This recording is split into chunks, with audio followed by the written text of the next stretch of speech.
Hello everyone and welcome back to my YouTube channel with another useful and informative video.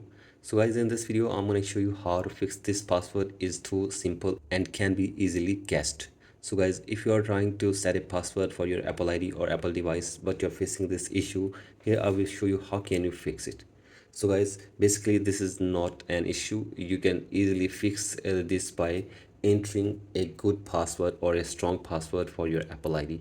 So guys, you have to simply give a strong password for your Apple ID, and after this check if the problem is fixed or not. And if the problem is still there, then you have to simply restart your device for one time, and after this check if the problem is fixed or not. And if the problem is still there, then you have to simply go back to your home screen and now go to Sport app, and from here you can get any kind of help regarding all these issues. So guys, hopefully they will try to fix this problem for you within 24 hours. So guys, that's it for today's video. Hope this video helps you. Please like and subscribe to my YouTube channel as well. Thank you.